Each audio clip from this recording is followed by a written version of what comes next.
Taká tá verejnosť, ktorá súvisí s tým, čo robím, ma začala časom strašne otravovať. Ale ten môj rečový prejav je špecifický, ja o ňom viem. Neviem s nimi nič robiť a ani nechcem. Ktoré si ľudia nezaslúžia, aby som im ja hovorila a zdieľala, pretože ich dám do pesničiek a that's it a čau. To, čo ty chceš povedať, to ty dávaš do hudby. To, čo ja chcem povedať, nechávam sama pre seba. Ahojte, moje meno je Nikita Jankovičová, vítam vás v Space a vítam aj Katarínu Kubošijovú. Ahoj. Ahoj. Ahoj, Katarína. Zabudla som ti povedať, aby si nehovorila moje priezvisko. To vypípame. Ja ho neznášam. Takže Katarzia. Ty ho možno neznášaš, ale my ostatní ho máme radi. Nechaj nás mať radi tvoje priezvisko. Mám ale prvú otázku takú smiešnú na teba a trochu súvisí aj s tvojim menom, alebo musíš nechať. S tvojou osobnosťou. Toto je autentický podcast. Tu sa striha vyslovene iba keď sa niekto ako showbiznisovo preriekne, že by z toho akože naozajstný problém. Že keď ohováram kolegyne? Keby ti to mohlo spraviť akože škrt cez rozpočet, ako sa vraví, a vyslovene to akože pripomienkuješ, tak tedy strihám, iné nestrihám. Mám na teba prvú otázku. Takú osobnú, ale z môjho života. Ja som stará pranksterka doma. A mám doma tiež Katarínu, inú ako si ty. A strašne často ma baví ju nejak ako zavádzať trochu. Vieš, že hovoriť o nejaké skutočnosti, ale trochu inak ako sú. A raz ma napadlo, ešte to bolo tak v začiatkoch, nemala úplne prehľad ako politickej situácii ako takej. A hovorila som jej, že ty si vlastne dcéra Vladimíra Mečiara a začala si tvoriť hudbu preto, aby si sa zbavila tej stigmy, že si jeho dcéra. Tak mohla by si prosím ťa tento hoax, ktorý začal aj skončil u nás doma, vyvratiť, že si dcera Igora a nie Vlada? Tak to by bolo top. Myslím, že to by mohlo byť celkom zabavné celý život takto vyvracať, že ja nie som tá, čo zničila Slovensko na niekoľko desiatok rokov a ešte v mojom odkaze pokračuje ďalšia vláda.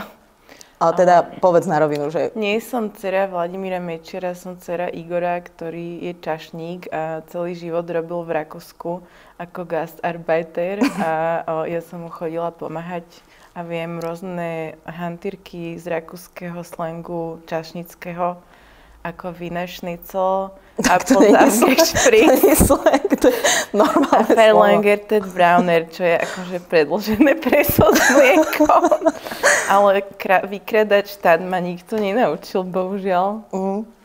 Dobre, takže toto máme raz ako prevždy vyjasnené. Dúfam, Katarína, že už teraz mi to... Lebo ja som ju najprv presvedčila, že to je pravda a teraz ju musím presvedčať, že to nie je pravda, vieš? Tak je to také náročné, som celkom presvedčila. A to už koľko rokov ju musíš presvedčať, že to nie je tak? Vieš čo, tak 4 približne. Dobre. To je dosť vyčerpávajúce, keď ju takto prankuješ stále. A potom to musíš vyvracať, tak ty vlastne len vyvraciaš. Je to tak. V podstate je to tak, na tom je náš vzťah ako založený, že ja niečo ako, no to je jedno. Že niečo vyvraciaš. O tom by nemal byť tento podcast. Ale pokračujeme v ňom ďalej. Ďakujem teda, že si to uviedla na správnu mieru. Inak ja mám tiež nevlastného deda z Rakúska. Tak to je prvá vec. Budeme robiť také bingo, že čo máme spoločné. Tak to je prvá vec. On robil taxikára. Tak možno niekedy viezol aj tvojho otca. Wow. No tak a možno sme Igora. Rodina. Možno sme rodina. Ale prosím ťa. Je asi mladší. No a bude mať 70. Ja viem, ale on nediskriminuje ako ľudí, čo ho vozia v taxíkoch, nie? Ja aj s tou rodinou myslíš. A tak to môže byť starší nejaký bratranec alebo čo. Prosím vás, pohneme sa od tejto fámy ďalej. Ja mám podcast, nielen tento, ale aj iný. A občas spravím takú vec, že raz za čas, ja neviem, raz za 2-3 mesiace si vypočujem ten finálny produkt, to, čo dáme von. A stáva sa mi taká vec, že sa zasmejem, lebo keď to nahrávam, tak sa zasmejem tak produkčne, vieš, takže tam, kde sa ako keby mám zasmiať, ale tak je mi to aj prirodzene vtipné, ale tak máš tam nejakú rolu. A potom doma sa zasmejem tak ako poslucháčka. A zaujíma ma, že ty keď ideš na dovolenku v lietadle, keď sa bojíš sa lietať? Nebojím sa, ale v poslednom čase sa tomu vlastne vyhýbam, nemám to rada, ide mi to dosť na nervy. Kvôli čomu? Ale nebojím sa. No, kvôli ľuďom asi. Aj kvôli tomu, že to je malé miesto a zároveň rozmýšľam aj nad tým, že to je neekologické a môžem byť doma a že možno byť doma bude lepšie. Že si napustím bazénik v obývačke a pohoda. Dobre, to je zaujímavá idea, ale chcela som sa spýtať niečo iné, že ty si niekedy pustíš vlastnú pesničku tak, ako ja si pustím ten podcast? No, niekedy si ju pustím, takže po dlhšom čase, pretože práve keď ju dorobím, tak to nemôžem chvíľu ani počuť.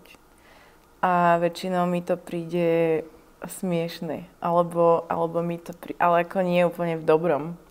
Že na tom často vidím, ako sa učím spievať stále lepšie a lepšie a tie staré veci, niektoré sa mi zdajú, že to je strašný cringe a aj tá farba hlasu sa mi nepáči. Ale niektoré, ja si skôr stojím za tými textami niektorými, ale tiež mi spätne prídu srandovné niektoré z nich, že ale tak to je také detské. To inak ani nemôže byť. Vieš, že ako preskočíš ten vývoj? To sa podľa mňa moc nedá. No, ale je to asi tak, že keď robíš umenie, tak každý, kto sa spätne pozrie na nejakú svoju prácu, tak nad tým trošku sa pozastaví, že ako vtedy si myslel, že to je najúžasnejšie, čo sa dá a potom spätne mu to príde, že upsi. Jasné, ale keby si takto k tomu pristupovala, vieš, tak nikdy nič nevydáš. No to práve ja mám dosť nízky prach toho, že by som to prehnane kontrolovala, lebo už ten prvý album je taký, že myslím, že veľa ľudí by ešte 10 rokov čakalo, kým sa naučí spievať a hrať na gitare. A ja som strašne chcela, aby sa to už vydalo, lebo som mala pocit, že chcem všetkým povedať to, o čom sú tie pesničky. Teda, že preospievať tie príbehy. Pozri sa, my sme si ťa obľúbili, keď si vedela 3 akordy na gitare a mala si takú kvetovanú čelenku v Nuspirite. To sme my OGs, ultra fans. So šálmi. Keby si mala šále, tak mi proste... Teraz mrzí, že som sa naučila v Ableton. Nemrzí, ale proste je to vývoj. Keď sme si ťa obľúbili tak s tými 3 akordami, tak teraz, vieš... Nevadí. Netreba to overthinkovať. Keď sme sa dohadovali na tomto rozhovore, tak ty si hovorila, že v poslednej dobe máš trošku problém s vystupovaním alebo s hovorením svojich názorov takto, face to face, alebo v nejakých rozhovoroch, že radšej máš tú písanú formu. A možno asi aj formu nejakého pretavenia ako keby do umenia, ale zaujíma ma to trošičku viacej. Vieš čo, ani nie je názorov, lebo za tými si veľmi stojím, ale skôr nerada rozprávam a čím som staršia alebo čím ďalej pracujem, tak tým viac som rada ako ten človek, čo je za tým a v podstate by sa to dalo prirovnať tomu, že ma viac baví, ak by som robila film, stať za kamerou ako pred ňou, lebo totálne zo mňa vypadol už taký ten exhibicionizmus a ten, čo som kedysi podľa mňa mala, že aj nejaký možno element narcizmu, aj toho, že strašne chcem všetkým dokázať, ako som hodná existencie. Tak toto sa zo mňa vytratilo a niekedy mám problém aj ísť spievať. Vlastne nie je mi to príjemné, že sa na mňa ľudia pozerajú. Ono, keď sa to už potom začne diať, tak som rada, že... Prepač, ja viem, že vyzerám hrozne tragicky. Nie vôbec, ale že mi to príde ako smiešne, že... Prepač, pokračuj, to bolo úplne neprofesionálne a nevhodné. Nie, v pohode, to ale nebolo vôbec mega v pohode. Len ide o to, že mi príde, že tá katarzia je taká nejaká ilúzia, ktorú som vytvárala a keď mám niekde hovoriť na sociálnych sieťach alebo v rozhovoroch, tak je to pre mňa vlastne ťažké, lebo ja som stále zatvorená vo svojom svete, kde nosím gate Carhartt a staré roztrhané tričko a nemalujem sa. A vlastne vždy mám pocit, že keď idem rozprávať, takže namiesto toho, aby niektorí ľudia počúvali to, že o čom hovorím, tak len riešia, že ako hovorím, alebo sa mi smejú, že mám smiešný rečový prejav a vlastne ma to už nebaví. A to ani nie je také, že by sa ma to nejak dotýkalo, lebo to už mám dávno vyriešené. Ale vlastne mám taký pocit, že nepotrebujem už sa ľuďom ukazovať na oči a rozprávať im niečo, čo si myslím, lebo jednak to väčšinou niekam napíšem, alebo to dám do nejakého textu, pesničky, alebo mi stačí, keď to rozoberám s kamarátmi. A vlastne taká tá verejnosť toho, ktorá súvisí s tým, čo robím, ma začala časom strašne otravovať. Ja nie som ten typ človeka, ktorý príde na pódium a extrémne si to užíva, že má tú pozornosť. A mám takých kamarátov, spevákov a veľmi im to želám, aby im to dlho zostalo a na nich vidím práve, že ja skrátka už nie som taká. Toto ma vlastne zaujalo. A ja chcem reagovať na ten tvoj rečový prejav. Ja mám takého kamarát, je asi silné slovo, aj keď ja by som sa za tú kamarátku rada považovala. Ormoša, poznáš? Áno. Ktorý repuje. A on má podobný prejav. A ja to vlastne mám rada aj v bežnom takom civilnom styku sa rozprávať s ľuďmi, u ktorých mám pocit, že keď mi niečo hovoria, tak mne hovoria prvú myšlienku, ktorá ich napadla, ale že nad tým premýšľajú. Je to ale ako... možno tak iba znieme, pretože ja rozprávam tak pomaly a nedýcham a neotváram ústa, takže viem, že strašne rozmýšľam, ale nie až tak rozmýšľam, ale preto si často radšej niečo napíšem, pretože tam sa viem veľmi dobre zeditovať a v tom mám pocit, že sa zlepšujem, že nemám rada, keď tam dostávam nejaké emócie a zároveň v tom rozprávaní sa niekedy dosť zamotám, ale ten môj rečový prejav je špecifický, ja o ňom viem a neviem s ním nič robiť a ani nechcem. A viem, že proste to nie je úplný štandard a nechce sa mi to riešiť, ani sa mi nechce už ho nikomu ukazovať. Normálne teraz také emócie si vo mne spustila. Som z toho jednak smutná, lebo mi to trochu... Vieš, že ty na jednu stranu ako keby, aj k tomu sa ešte trošičku dostaneme, že ty si teraz ako keby v pozícii človeka, ktorého nejaká skupina ľudí počúva. Zároveň dostaneme sa trošičku aj ku Slovensku, že nejaké veci treba pomenovávať a ja si nemyslím, že tie tvoje názory by boli ako zle predrozmýšľané, že to, čo hovoríš, nemám pocit, že by si sa zamotávala, ani Zuzka Kovačič-Hanzelová.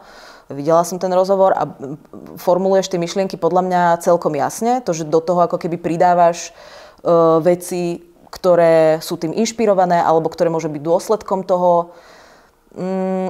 Chcem ti len povedať, že z mojej strany, z druhej strany, z tejto ľavej strany, aspoň tohto rozhovoru, mne je to sympatické. Ja som tak trochu, som ako pripravená, hlavička, trochu som tipla, že to povieš a pozrela som si pre istotu komentáre pod tými poslednými tvojimi mediálnymi výstupmi. A prečítam ti jeden.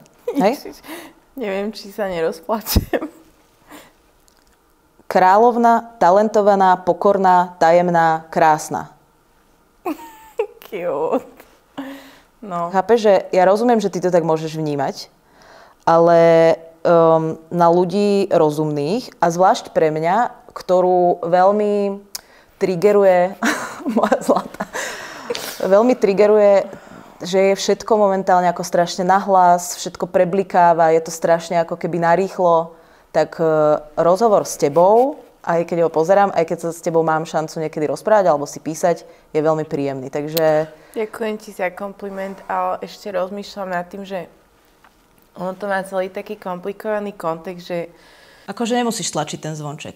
Ale ak by si to predsa len spravil, tieto videá sa ti budú viac objavovať, podporíš ich a budú sa objavovať viac aj tvojim kamarátom, priateľom a známym, ale hlavne zahraje ma to tu. Vlastne tá moja rola v tej spoločnosti ako nejakej spevačky je pre mňa taká, že ja v sebe sa tak vlastne necítim. Ja som človek, ktorý jednak akože to spievanie je pre mňa tak trošku na ďalšom mieste pred tým písaním a vždy to tak bolo. Som človek, ktorého zaujíma spoločenská situácia, snažím sa veľa čítať a veľa vzdelávať a ja vlastne čítam hlavne nejaké teoretické knižky. Napríklad teraz čítam knihu, ktorá sa volá Billy, ale ne tak docela, je o centrálnej Európe a rasizme voči bielým ľuďom v týchto krajinách, kde žijeme.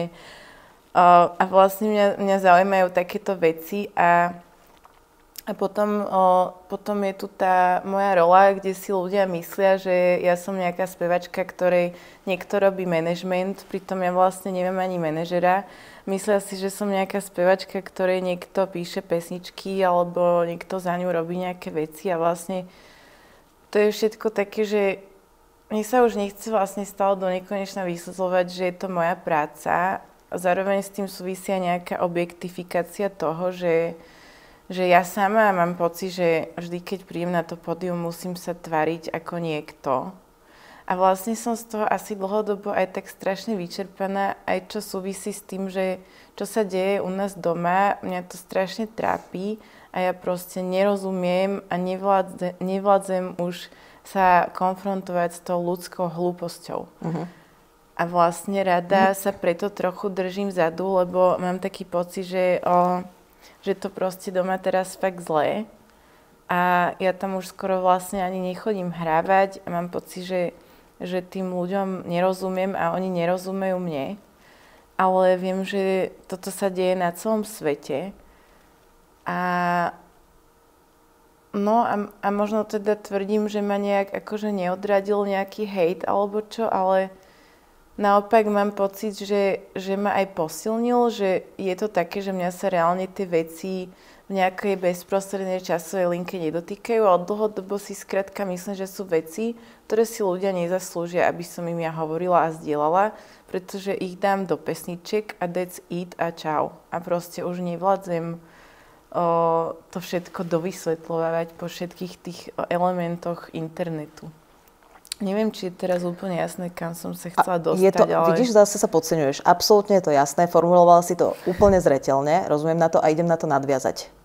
Ja keď teraz trošičku viacej chcem chodiť na Slovensko, robiť rozhovory, lebo ten štát je v rozvrate, ľudia z toho majú emócie a to sa hodí pre podcasty. A samozrejme ma to aj zaujíma, ako tí ľudia s tým bojujú, ako sa voči tomu stávajú. A veľa z tých ľudí mi hovorí, vieš, jednými zo vzorov, ktoré ja mám, sú ľudia ako Horáková alebo Palach. Bez ohľadu na to, že možno to politické videnie sveta by sme mali úplne iné. Ale v rámci toho, tej osobnej odvahy a že sa vlastne chceš obetovať za iných ľudí, čo mne príde tak strašne vzdialené odo mňa, že je to pre mňa vlastne obdivuhodné. A títo ľudia na Slovensku mi hovoria, že no ale dobre, však môžeme odísť. Vieš, Jakub Jablonský by mohol ísť hrať do divadla na Zábradlí. Ale čo sa tam potom stane? Ja napríklad to vnímam tak, že ja by som sa na Slovensko nemohla vrátiť, aj keby som chcela, pretože neurobím svojej priateľke to, že by som ju vyslovene akože dostala do bezprostredného nebezpečia, tak to momentálne cítim. A fascinuje ma, že tí ľudia hovoria, my im to tu proste necháme. A že tí ľudia, napríklad ako Zuzka Kovačič-Hanzelová, už spomínam v druhom podcaste a hovoríme Zuzka, pritom sa vôbec nepoznáme. Mrzí ma to, ale raz sa určite spoznáme, takže už to bude bežná prax. Tak vlastne hovoria, ono sa to raz zmení. Ja viem, že sa to zmení, ale my budeme začínať od začiatku. Vieš, čo myslím? Že to je vlastne... Fakt je to akože tragické. No a tá súdržnosť a solidarita je enormná a vidím to na tej kultúrnej obci a tí ľudia robia úplne obdivuhodnú prácu zadarmo a venujú tomu hrozne veľa času a robia brutálnu osvetu a aktivizmus. A áno, v podstate som z toho zdrhla už dávno, pred 10 rokmi. Mne na tom Slovensku nikdy nebolo dobre, aj keď som teda u Zuzky hovorila, že to nie je, že by som, u Zuzany teda, že by som sa za to Slovensko hanbila, že k nemu mám nejaký vzťah a mám, ale tiež tam nedokážem žiť z rôznych dôvodov a tu sa cítim strašne prijatá.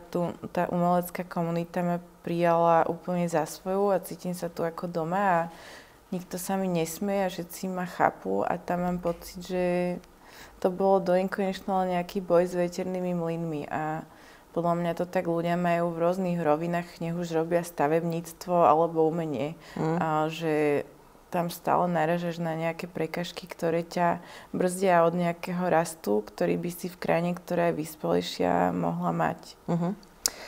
Trošku na to nadviažem, aj keď tá hlavná linka tohto rozhovoru príde trošku neskôr, ale nebojíš sa, že sa to môže stať aj v Česku?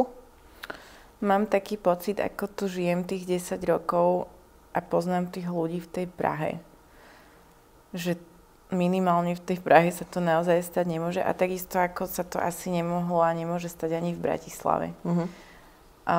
Chodím hrávať občas do menších českých miest a no toto je asi také varenie z vody, že ako to tam je, ale skrátka vždy, keď tam prídem, tak sa tam v niečom cítim, že tí ľudia vedia, čo robia, vedia, čo hovoria, že sú príčetní. Zatiaľ, čo na Slovensku, teraz napríklad som bola v Rožňave a hrala som v kultúrnom centre a bolo to tam úplne úžasné. ale skrátka vidím, ako v tých mestách, tých ľudí, ktorí sú kultúrni a zaujíma ich kultúra a majú nejaké vzdelanie a cestujú, tak je veľmi málo. A zároveň je to o polovicu menšia krajina.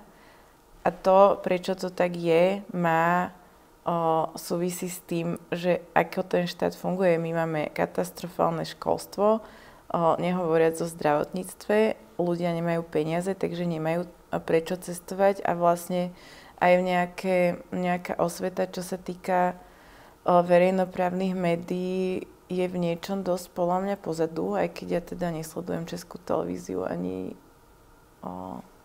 televíziu vôbec, ale ja si myslím, že to Česko je trochu inde a ešte jedna vec si myslím, čo s tým súvisí a to je náboženstvo. Že Česko je ateistický štát a Slovensko je katolícka krajina, kde sa vieme pohádať kvôli veciam, ktoré si v podstate myslíme rovnaké, ale nazývame ich inak a je tam podľa mňa aj v tomto dosť veľké nedorozumenie medzi ľuďmi.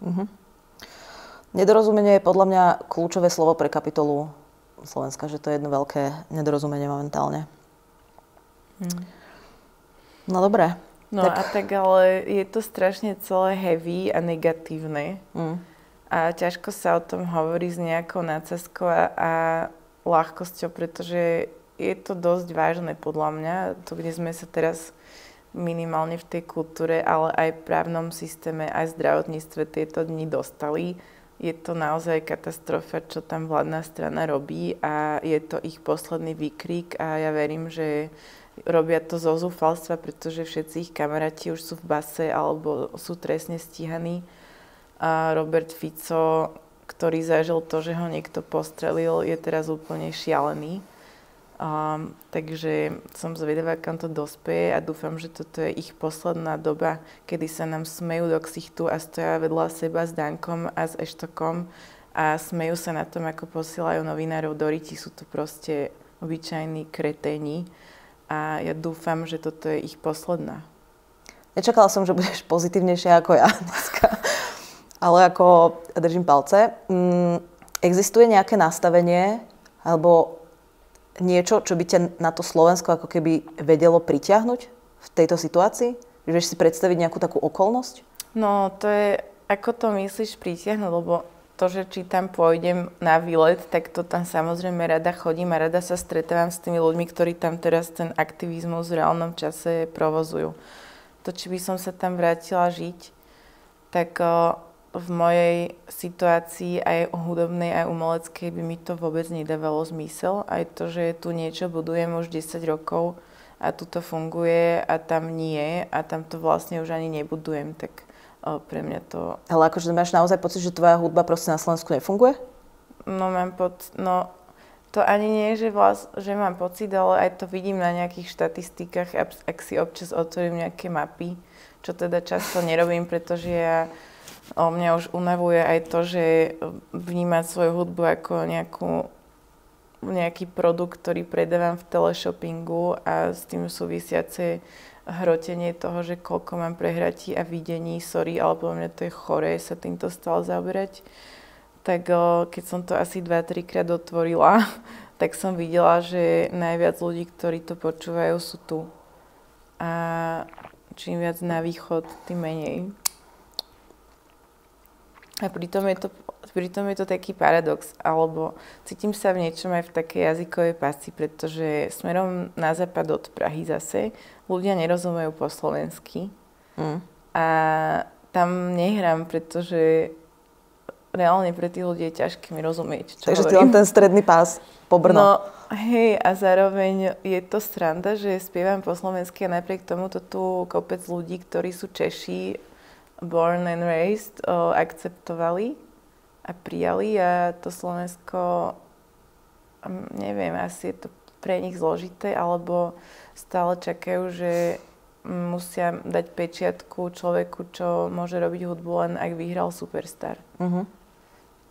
Zaujímavé. To hovorila aj Michaela Fenkl v rámci písania, že niektorí ľudia ako keby v tom knižnom biznise majú pocit, že keď neprejdeš nejakými stupienkami, nejakým odobrením tých editorov, že keď si to spravíš proste po svojom, tak vlastne to nemá ako keby hodnotu. Dobre, povenujeme sa tomu chvíľku. Už sme tú debatu začali, tak mi príde vlastne zvláštne pýtať sa teraz nejaké akože smiešné lifestyleové hudobné otázky a potom sa vrátiť, že vybavíme to najťažšie ako keby na začiatku. Príde mi ešte k tomu, len poviem, že sme v takej dobe, že naozaj každý má šancu a právo niečo vytvoriť a pritiahnuť ľudí, ktorých to bude zaujímať alebo ich odpudiť. A je to tak v poriadku, už nepotrebujeme ani rádia, ani vydavateľov a asi je to na nás trochu pochopiť, ako to teda funguje a podľa mňa nejak kontinuálne pri tom vydržať a zotrvať, ak majú ľudia pocit, že to nejde a že sa to raz zlomí a zlepší, keď skrátka iba budeme v tom pokračovať a nevzdáme sa. Pekný odkaz. Vanda Hricová v jednom z takých nedávnych rozhovorov vlastne hovorila, že to slovenské publikum má nejaké obmedzenia, že to nevedia úplne ten film dobre dostať do tých regiónov a že to vidí tiež podľa tej mapy, že keď si pozrie, kde sa ako volilo, tak vlastne do tých regiónov sa ťažko ten film dostáva. A pýtala som sa, že prečo to je a ona hovorila, no lebo tam není kde si to pustiť. A hovorím, ako není kde si to pustiť? Tak prídeš do Tvrdošína, aj tam máš nejaký kultúrny dom, nejaké kino. A hovorím, no ale niektoré obce, napríklad to kino nemajú, ten kultúrny dom a musíš vlastne cestovať po slovenskej ceste 80 km do nejakého kina a zrazu máš z toho proste poldenný ako keby výlet, že my možno tá kultúra na tom Slovensku vlastne možno nemá ani infraštruktúru. To je ďalšia vec, ale zároveň, keď sa snažím predstaviť si, že niekto chodí do práce, nemá to jednoduché, naozaj musí vyžiť z mála. A ešte príde po celom tom dni domov a večer si môže zapnúť toľko a oddychovať, tak ja asi rozumiem tomu aj, že nie každý má tú potrebu tú kultúru žiť. A ešte to je tak, že je nejaká skupina ľudí, ktorých zaujíma kultúra a tí sa delia na tých, ktorých zaujíma film, literatúra, hudba, divadlo a tak ďalej, výtvarné umenie. Čiže aj toto sa tam ešte triešti a skrátka tých ľudí, ktorí majú ťažkú prácu a tie životné podmienky nie sú ideálne, tak jednak ľahko naskakujú na to, keď im niekto položí na tacku to, že sa nemáte dobre alebo nie ste šťastní, za to môžu teplí, alebo za to môžu utečenci, alebo za to môžu, neviem, vakcíny, alebo neviem, čo ešte si môžeme vymyslieť, mimozemšťania. Tak áno, jasné, že sa na to ľahko skočia, pretože nikto ich neviedol k nejakému konštruktívnemu mysleniu a navzájom sa v tom ešte podporujú. Tak neviem, to sú všetko také teórie, ale asi rozumiem, že sa niekomu nechce ísť 80 km do kina. No tomu rozumiem aj ja. Ale zároveň rozumiem tomu, že ak tam postavíme kino a nikto do neho nebude chodiť, tak ho nemáme z čoho živiť. Ešte sa vrátim k jednej veci, ktorú si hovorila, pretože na ňu zabudnem. Takže z čisto takýchto osobných dôvodov. Ty si hovorila, že už nenachádzaš, to teraz parafrázujem, môžeš ma opraviť live, že nenachádzaš až také zaľúbenie v tom performovaní samotnom, v tom vystavovaní sa. Je to tak? Tak som to dobre pomenovala? No, je to komplikované a neviem, či sa to dá takto jasne povedať, pretože ono reálne, keď sa ten koncert začne diať a spievam a som tam s ľuďmi, pretože mne príde, že to už nie je tak, že ja som na tom pódiu a oni sú predo mnou, ale že sme tam všetci spolu, tak tú energiu cítim a mám to rada. Tiež závisí aj od toho, že aké podmienky má ten koncert, pretože niektoré koncerty všetci poznáme, že vedia byť nepríjemné, že keď sa to tam skrátka nestretne, možno aj s tým, že akí sú tam ľudia a čo očakávajú. Že akože hráš na oslave Vladimíra Mečera, ale čo myslíš? Napríklad, ale to som teda našťastie zatiaľ neabsolvovala. Ale že napríklad hráš na nejakých mestských slávnostiach a ľudia chcú radšej, neviem, Rolling Stones, hej, nazvime to, aby som nikoho neurazila. A sú z toho trošku prekvapení, že prečo tam niekto hrá techno a do toho tam nejaké dievča, čo sa ani nehybe, iba stojí a vyzerá smutne a unavene spieva, že smutok chcem ťa trápiť. Ale zase si viem predstaviť, že to je akože dobrý bizar. Že to si akože musíš užiť z takého toho, vieš, že... No, ale zároveň teraz preháňam, pretože niekedy sa stane, že to je prekvapivo super a že tam tá energia tam s tými ľuďmi je veľmi plná. Ale mám najradšej také koncerty, ktoré sú moje a je tam tma a mám tam svojho kamaráta osvetľovača a nie je ma až tak vidieť a mám tam kapelu, ktorá ma strašne drží alebo mojich úžasných kamošov, muzikantov, ktorí so mnou hrajú elektroniku. Ale takéto, že idem spievať a teraz som tu ja a toto strašne chcem ukázať, aké je úžasné, tak tento element v sebe vlastne nemám. A nie vždy je to pre mňa ľahké tam výjsť, no. Nie vždy sa na to cítim, že idem spievať tie texty, ktoré sú vlastne veľmi osobné a aj citlivé, aj ma dostávajú do nejakých emócií. Ale sú aj také obdobia, alebo mám taký pocit, že tým, že sa snažím na tomto reálne pracovať v sebe, pretože to je hrozne mentálna záležitosť, takže sa to fakt zlepšuje. Pamätám si, že najhoršie obdobie bolo práve cez COVID, kedy sme boli dosť izolovaní a ja som sa dostala do takého stavu, že som si hrozne odvykla byť s ľuďmi a keď som mala prísť niekam, kde bolo viac ako 5 ľudí, mala som z toho naozaj paniku. A až takú, že keď na mňa niekto začal rozprávať nejaký small talk, tak som mala závraty. Akože totálne som nedávala, že sa mám rozprávať o niečom, čo ma nezaujíma. Tak ja ti poviem teraz jednu takú srandu. Ja som dlho v telefóne, vieš, máš také tie videá dlhé, čo ti ukazuje, že máš plnú pamäť a ponúkne ti, že môžeš tie najdlhšie vymazať. A keď bola tá prvá prestávka v covide, čo sme si mysleli, že COVID skončila, ale bola to len prvá tretina, tak ty si mala koncert v Lucerne. Ja som medzi tými videami mala strašne dlho práve videá z toho koncertu a to ty opisuješ, akože asi bolo to obdobie, kedy si sa najviac v tom ako necítila. A to ja som strašne dlho nevedela vymazať, ani som to teda nevymazala, dala som to na hard disk. A to bol podľa mňa jeden z najlepších tvojich koncertov. Taký úplne, aj tam nebolo ako keby veľa ľudí. A chcem vedieť, že či... Koncert začína tým, že tam totiž tam sa live streamovali ľudia z domu na platno počas toho hrania a my sme videli ich. Takže oni boli predo mnou a skrátka bolo tam zatiahnutých veľmi veľa technických zložiek a stalo sa, že tam bol zvukár, ktorého som nepoznala a samozrejme je to v poriadku, stane sa to každému, ale on mi na začiatku nezapol mikrofón a ja som začala spievať a ja som sa na neho tak strašne pozrela, že keď vidím toto video, tak sa vždy strašne smejem na tom, že som sa brala vtedy strašne vážne, že on mi nezapol ten mikrofón. A teraz mi to príde hrozne smiešné a už celý ten koncert som bola taká, že... No, možno to v tom hralo trošičku ako keby rolu, že to bolo také akože temné, ale ja mám fakt z toho pocit, že to bol jeden z tvojich najlepších koncertov a hlavne som si užila, že nebolo všade strašne veľa ľudí, že sme vlastne boli na tom balkoniku a mala som tak pocit, že to je proste, aj to bolo v tej prestávke v tom covide, vieš, zrazu ako môžeš niekomu dať lístok, on ti ho otrhne, ideš na koncert, tak to bolo ako prvýkrát zrazu zážitok. Po dlhej dobe. Ale fakt to na mňa vtedy strašne zapôsobilo a bola si taká... Ja neviem, čím to bolo, že to teraz iba tak ako keby hádam, ale aj tým, že to nebolo... Ja to tiež poznám možnosť tých vystúpení ako keby podcastových, že keď robíš to prvé vystúpenie, všetko robíš ako keby prvýkrát. A má to také svoje špecifické čaro, keď tie veci hovoríš alebo proste robíš prvýkrát. A trošku som to tak z toho tak precítila. OK. Tak. No tak 21. januára v Lucerne zase. 21. januára. Dobre, to si dám. A najbližšie, a to som sa chcela dostať cez tú performance k tomu, je 19. novembra v Brne vo Fléde. Áno, a budeme tam mať aj nové projekcie, ktoré sú s pohrebnou tematikou.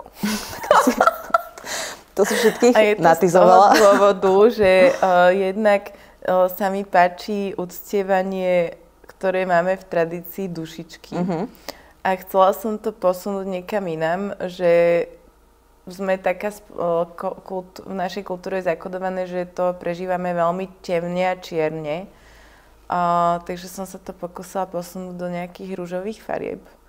A zároveň je to pre mňa taký taká metafora na to, že veľa z mojich pesničiek je smutných a ja som často smutná a že si z toho vlastne trošku chcem robiť srandu. Že to je vlastne celé také metalovo smrťacké. Rúžové. A rúžové. Na ten nemôžem ísť. Mrzí ma to, strašne by som chcela. Ale to bude aj v tej Lucerne. Bude to aj v Lucerne, dobre, tak tam si to dám. A tie dám. robí Katla Blahutová, ktorá žije v Reykjavíku.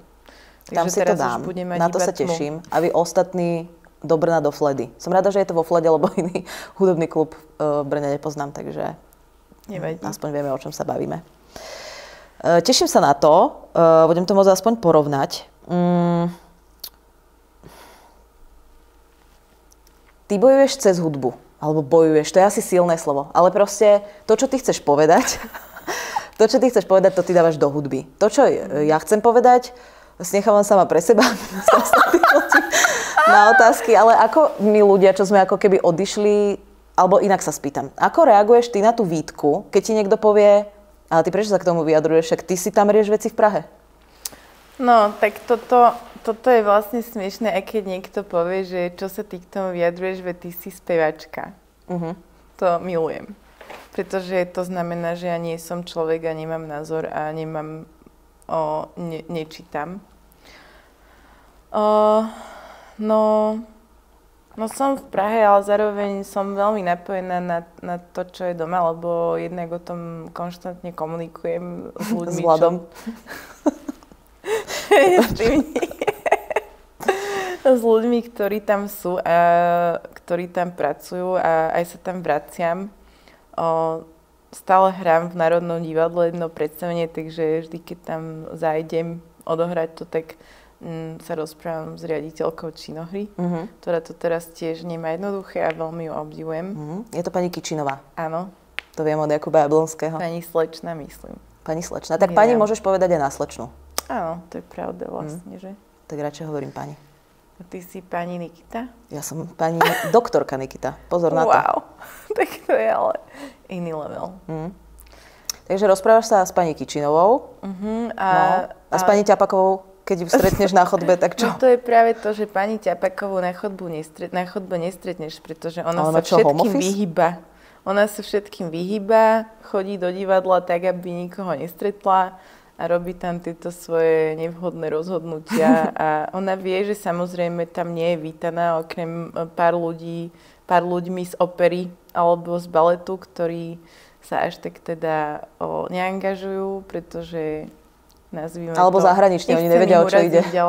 A myslím si, že zahraniční veľmi dobre vedia, ale v tomto je činohra výrazná. Vždy sú tam ľudia, ktorí sú sčítaní a veľmi múdri a v obraze a vedia povedať svoj názor a postaviť sa za neho. Tak toto sa až tak v opere teda nevždy deje. A chcela som vyvesiť duhové vlajky do vchodu aj na jej kanceláriu, ale nie som zatiaľ členka činohry, asi ani nebudem ako autorka hudby, pretože ja tam pracujem ako autorka hudby občas. A bola by som rada, ak by sme tam mohli aspoň vyvesiť vlajky. Dokonca som jednu objednala, pretože som tam teraz mala ísť. Ale nakoniec to predstavenie nehráme. To je to zrušené? Nie, my sme mali robiť záskok, ale no to zrušené je, v tom hrá Honza Cina a práve to robila režisérka Kamila Polívková, s ktorou mám robiť zase v činohre v máji 2025 v Národnom divadle, takže a myslím si, že nie je cesta povedať, že my to teda protestne robiť nebudeme a odchádzame, lebo to je práve to, čo by im všetkým vyhovovalo a to divadlo patrí ľuďom, ktorí sú tam zamestnaní. A tak možno Dušan Jariabek by znova vkročil na dosky, ktoré známe. Neviem, či on vlastne už snad nie je členom. Ale tak všetká úcta k jeho celoživotnému dielu stane sa, že v staršom veku už máme iné názory a tiež, Neviem, či by som to zvalovala na vek, ale... Môže byť, že už nie sme príčetní niektorí. No a tak, dobre, však nebudeme sa baviť o Dušanovi Jariabkovi, len ma zaujímalo, že aký vlastne ty máš na to náhľad, na tú pani Ťapakovú, že aj ja vlastne rozumiem, že sa jej tam, tiež by som bola radšej na home office, popravde. Aj keď Vanda Hricová vlastne hovorila, že keď v 23 rokoch začala sa stala riaditeľkou Novej scény, že sa s ňou tiež nikto nebavil, lebo proste každý mal pocit, že je to, vieš, mladá soplačka. Ale to sú samozrejme iné dôvody. O tom som nechcela. Často sa hovorí ale aj taký argument, že ťažké časy pomáhajú k tvorbe hodnotných diel. Ja poviem takú premisu a ty ma doplníš a povieš svoj názor. To môže byť samozrejme pravda, ale okrem toho z toho umenia vyženieš desiatky, stovky ľudí, ktorí by mohli niečo vytvoriť, ale vôbec to vlastne nevytvoria. Aký máš na to pohľad? No, ak teda myslíš to, že konkrétne sa môže teraz ovplyvniť nejaká dotácia umenia na Slovensku, tak áno, ak sa stane, že pretože nie každé umenie funguje z toho, že vypredá o tú arénu a myslím si, že to ani nie je meradlo hodnoty a samozrejme môže byť. Ale sú určité typy umenia, alebo aj pokiaľ ide o nejaký chod kultúry, čo sa týka reštaurovania a podobných záležitostí, tak sú to veci, ktoré dotuje štát a môžeme si vykrikovať, že z našich daní, ale tak každý tie dane platíme a neviem, či zrovna tie peniaze, ktoré ja zaplatím, idú na stavbu diaľnice. Ak áno, tak v poriadku. Ako ktorej? Príde mi, konkrétne? že tak všetci nejak platíme tie dane a že čo si tu budeme vykrikovať, že niekto nechce niečo financovať, tak nefinancuje to. A pokiaľ sa teda tá stavba týchto fondov audiovizuálneho a fondu umenia, ktoré zakladal Marek Maďarič, ktorý bol mimochodom scenarista a člen strany Smer a bol to minister kultúry, ktorý tieto fondy založil, tak pokiaľ sa tie fondy znefunkčnia, ako napríklad teraz tým, že sa vytvorila nejaká rada, ktorá to brzdí, pretože tí členovia tej rady napriek tomu, že dostávajú platy na tie zasadnutia, nechodia, pretože to je inštrukcia z ministerstva, aby tam nechodili, tak určite budú diela, ktoré nevzniknú, alebo budú ľudia, ktorí prídu o pracu a ľudia už o pracu prichádzajú. A som si istá, že všetci títo schopní ľudia sa nejako vynajdú, o čom svedčí vlastne aj to, že čo sme zažili cez COVID, všetci sme to nejako prežili. Okrem tých, teda, čo to bohužiaľ neprežili, pretože dostali COVID. I'm not laughing, OK. Ja som sa tak trošičku iba, no. Ale bol to dobrý vtípek. Akože bolo to súdne, ale bol to dobrý vtípek. Že akože všetci sme to prežili, okrem tých, čo to neprežili, je dobrý vtípek. Prepáč, pokračuj. V poriadku. Ale teda nejak technicky to určite môže tomu vznikaniu umenia alebo aj prácam okolo kultúry uškodiť. Ale áno, ja napríklad teraz tiež mám taký pocit v sebe, že chcem napísať niečo, čo bude o tom, čo sa deje a chvíľu možno odložím svoju vzťahovú tému, pretože, a to sú tiež vlastne vzťahy, pretože mi to príde dôležité. Uh-huh. Ja mám pocit, že... Neviem, či to bude teda dobré, ale... Uvidíme, však nejak to zrecenzujeme potom. Ja mám skôr pocit, že keď sú tie náročné časy a vlastne tvorí menej ľudí, tak v tej mizérii, ktorú pociťuješ, tie diela vlastne viac vyniknú. Preto sa nám zdá to, čo vzniká a to, čo je možno niečím zafarbené, niečím, čo nás všetkých spája, alebo aspoň nejakú skupinu ľudí, že sa ti to vlastne zdá byť trošku osobnejšie. Ale vlastne úplne nesúhlasím s tým, že akože tie náročné časy... Ja si myslím, že krásne veci, aj dôležité, aj ktoré majú v sebe prvok nejakého aktivizmu, vznikajú aj v dobrých časoch, len sa môžeme venovať tým veciam, na ktoré nebol čas, keď sme sa tu proste v odzovkách s mačetami proste si tu ničili štát? Ale určite, tak ja si aj myslím, že umenie, alebo aspoň v hudbe to vidím, že tvrdiť, že najlepšie veci vznikajú z nejakého utrpenia alebo v trápení, že to je také seba deštrukčné a zároveň s tým nesúhlasím. Ja na sebe vidím, že viem pracovať, aj keď sa mám dobre a je to tiež iba o nejakej disciplíne a o tom, že si k tomu sadnem a idem napísať niečo, čo je možno o emóciách, ale nemusím ich tak veľmi prežívať, pretože takisto je to aj v literatúre, že sú dva druhy autorov. Jedni sú autobiografickí, ktorí aj ak píšu, tak je to z časti vo veľkej miere z toho, čo prežívajú. A potom sú autori ako napríklad Dostojevský, ktorí fabulujú a vedeli tak strašne dobre naštudovať charaktery, rôzne typy človeka, že si dokážu vymyslieť veci tak, že tam dostanú tú emóciu, ktorá tam je živá, aj napriek tomu, že oni si to neprežili. A podľa mňa takto to je so všetkým. To je dobrá odpoveď. Ty si raz povedala, že chváliť sa peniazmi je už trapné. Ja s tým súhlasím, podľa mňa to vždy bolo trapné. A čím máš pocit, že sa ľudia teraz chvália?